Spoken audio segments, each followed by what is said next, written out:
Hi kids. In today's session under distribution analysis you are going to learn about wages.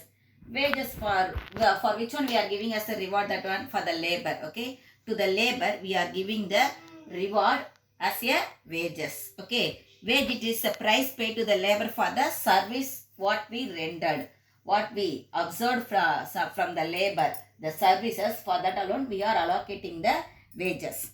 Okay, here there is so many kinds of the wages. What is the one? Nominal or money wages, real wages, piece wages and time wages. Nominal wages.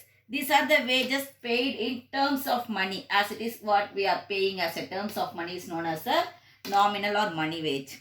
Real wage. Real wage, it is the wage paid to terms of goods and services. Okay. How we may say this one as a, the real wages are the purchasing power of money wages. What the money wages they received, in that one how much they can able to purchase, that is known as a real wage. Next, piece wages. Wages that are paid on the basis of quantum of work done, how much work they done, according to that they will receive the wage. Okay, for example, some people they will work as a OT, we are saying overtime, isn't it? For that overtime they will get the extra money, that and all comes under the piece work. Time work also it will come like that same alone. Here is piece work, we are saying how much production they given. Okay, here in the time we are saying how many hours they worked there. Okay, in piece wages what we are saying, how many production they given, that means the quantum. We are saying as a quantum, that means a quantity. How much production they give, that is a quantity, it comes under the quantity, that is the piece wages. But time wage, what is the time wage? Amount of time, how much amount of time they worked. According to that, they will receive the time wage. Okay. Now we are going to learn about the theories of wages. At first, you are going to learn about subsistence theory. Subsistence theory, it was developed by Ricardo. It was explained by Ricardo. Okay. I said about the developed, but it explained by the Ricardo. First, it was explained by Physiocrates, and afterwards only it was explained clearly by the Ricardo. Ricardo, what he said, according to his theory, what he said there, wage must be equal to the subsistence. Wage must be equal to the subsistence. What is the subsistence? What the basic needs we are having, that is known as a subsistence. Food, shelter, cloth, that is known as the subsistence. That means what the wage, the labor they are receiving, that one it should be subsistence. That means it should fulfill the labor's as well as his family's basic need. That is known as the subsistence theory. But in this one, what they said, if the workers, they paid the highest salary, then their lifestyle, it will be higher, isn't it? But what they are saying, if the workers, they receive the highest salary, definitely the family also, it will develop, they are saying. That means the population, it will increase.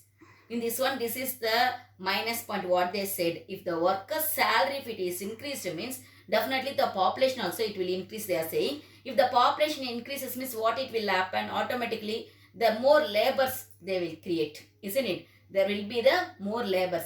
If there is a more labors, definitely the wages of the labor it will decrease. The wages of the labor it will decrease. And on the other hand, what they are saying, if the wages of the labor it is very low, low means definitely the population it will decrease. If the population decreases, means definitely there won't be the sufficient labor.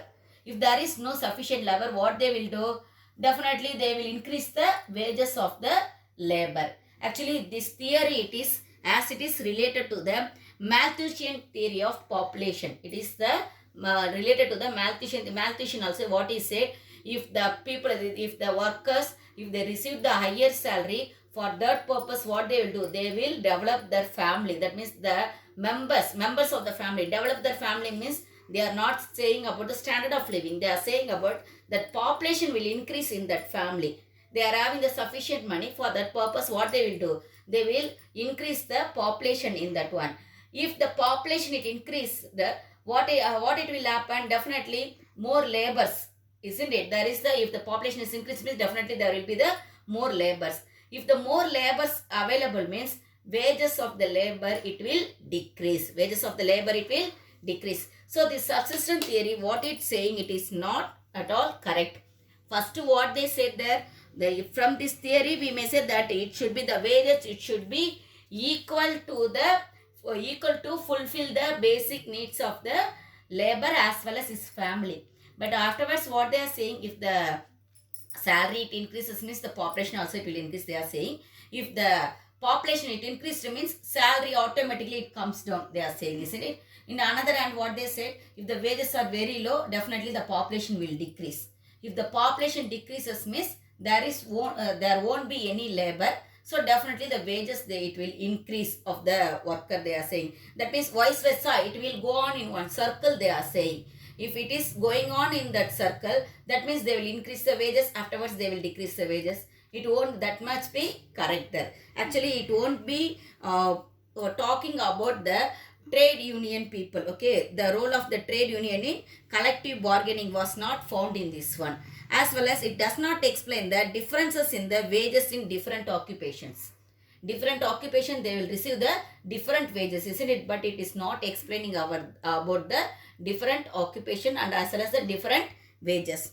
Next, we will move on to the standard of living theory. Standard of living theory. It was given by the Torrance. It was given by the Torrance. Actually, this theory, it is developed by Torrance. What already the subsistence theory given, that only developed as the standard of living theory by Torrance. Torrance is one person name. Don't think something else. Okay, Torrance. His name is. What he said, standard of living wage means the amount necessary to maintain the labor in the standard of life to which is accustomed. That means what he is saying, what the wage he is receiving there, that it will increase the standard of living of the people. That means it may be increased there, otherwise it may be keep as it is in the middle, otherwise it may be show him in the poor way also. That means the wage, it determines only the standard of living of the worker. The wage determines the standard of living of the worker. If standard of living is high means wages will be high, isn't it? If the standard of living is low means the wages will be low. That only is determining, like that he said. But here also same criticism alone. What the criticism? Here also they are not said about the different occupation and different wages. Next, we are going to the wage fund theory. Wage fund theory, it is given by J.S. Mill.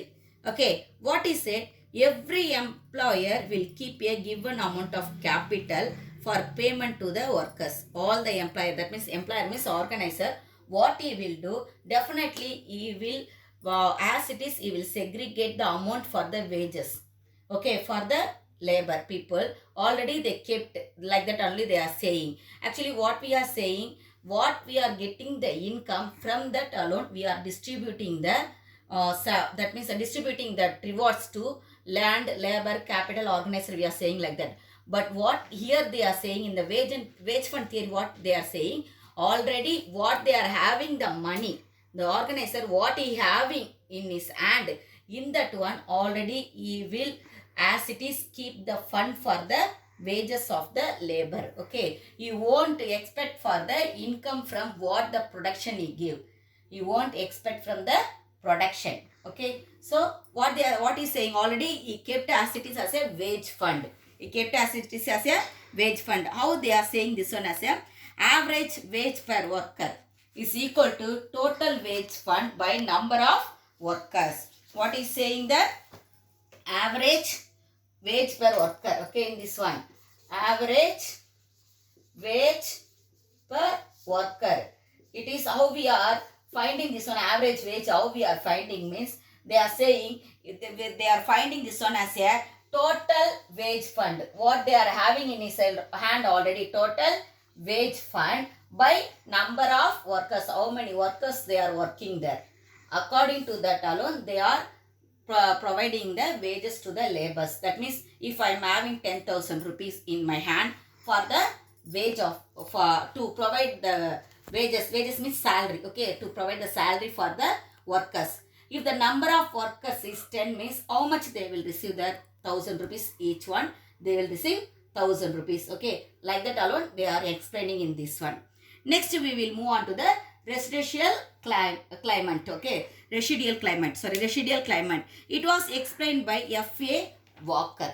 Residual claimant was explained by F.A. Walker. What he is saying, wage is the residual portion after paying the remuneration of all the other three factors. For all the other three factors means what they are saying, for the land, labor and capital, after the distributing for the land, not labor, capital and organization. Okay, after distributing the money to land, capital and organization, what the amount they are having in their hand, that only they are providing to the laborers. That only they are providing to the laborers or workers. Okay, that only it's moving as it is, as a wages they are saying. But it is also not true, because the wage what already they fixed there, that wage alone they will receive, isn't it? But here what they are saying, after distributing the money to these three things, these three factors only, what remaining party is having, that only is going to distribute to the laborers. In this one they have said like that alone. So it is also not fit for the wage theory. And next one is the marginal productivity theory of wages. In this one, actually this one, what they are saying in this one, that means the wages are determined by the marginal productivity of labor. Marginal productivity of labor, what that means, additionally given, what the additional production the labor he given, according to that alone he will receive the wages. According to that alone he will receive the wages, like that alone they said. Under perfect competition, wage is paid equal to marginal product of labor. Okay, perfect competition, what they are giving, they are as it is what the marginal product he produced, that means additional product he produced, according to that he is receiving the wages, is saying. Okay, but in the imperfect competition it is not like that. In the imperfect competition, if the laborers they are giving the more marginal product also, they will receive only the less salary, less wages alone. That means they are exploited by the employer.